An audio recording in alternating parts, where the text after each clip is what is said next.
Mahadev everyone.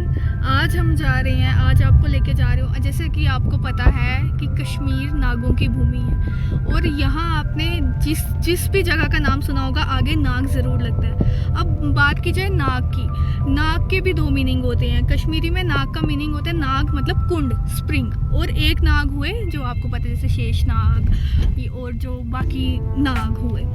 तो आज आपको बहुत ही प्राचीन जगह में लेके जा रहे हैं और आप आगे देखना कि उसकी क्या महत्वता है। तो आज हम आ गए हैं नौगाम कोठियार गांव में, जो कि पड़ता है अनंतनाग डिस्ट्रिक्ट में। तो बात की जाए इस गांव की, ये कोई आम गांव नहीं है। यहाँ पर एक रहस्यमयी नाग छुपा है। नाग मतलब कुंड, और उस कुंड का नाम है कोठियार नाग।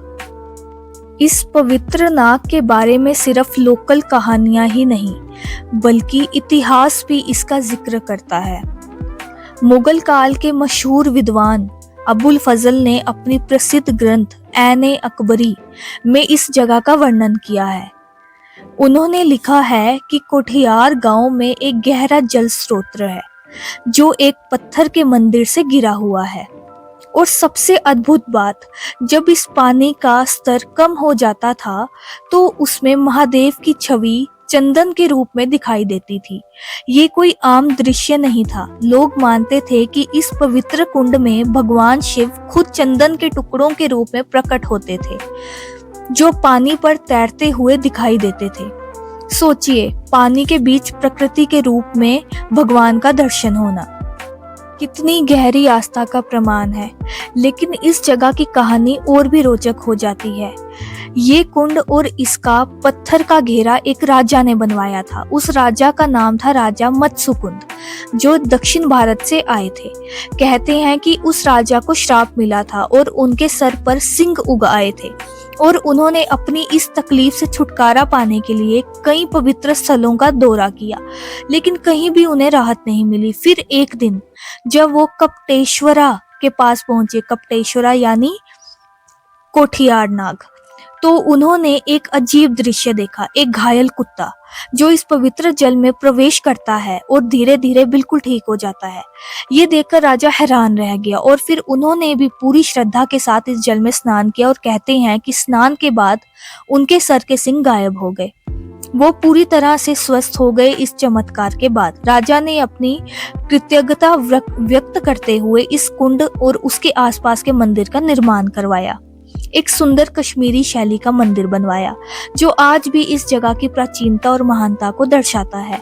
और कहानी यहीं खत्म नहीं होती। एक और रोचक कथा कहती है कि इस नाग के आसपास कहीं एक गुप्त खजाना छुपा हुआ है, और पहले कुंड की दीवार में एक पत्थर की तख्ती लगी हुई थी जिसमें इस खजाने को ढूंढने के निर्देश लिखे थे।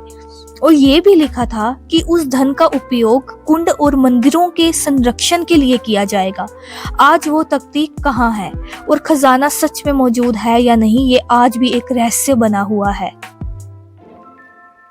इस पवित्र नाग के साथ एक दुखद घटना भी हुई है।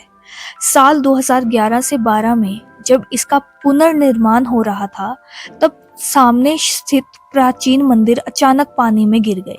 इस मंदिर में शिवलिंग और कई पवित्र मूर्तियां थी, जिन्हें हिंदू समुदाय बहुत श्रद्धा से पूजते थे। माना जाता है कि यह घटना ठेकेदार की लापरवाही का नतीजा थी, और इसके साथ ही हमारी एक अनमोल ऐतिहासिक विरासत पानी के अंदर छुप गई। पुराने समय में हिंदू यात्री यहाँ आकर इस पवित्र जल में स्नान करते थे और मानते थे कि इससे उनके पाप धुल जाते थे, क्योंकि इस नाग को पाप सूदन नाग या शंकर छन नाग भी कहा जाता है।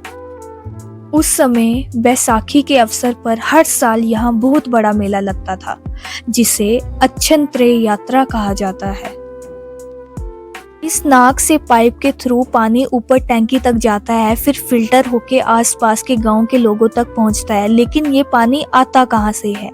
ये पानी 2 चिनार के बड़े पेड़ हैं, उनकी जड़ों के नीचे से आता है, जिसे चश्मा भी कहा जाता है, और माना जाता है कि वहीं से ये पवित्र पानी निकलता है। पर कहानी यहीं खत्म नहीं होती। पीछे जो पहाड़ और घना जंगल है उसके बारे में एक और कहानी सुनी जाती है।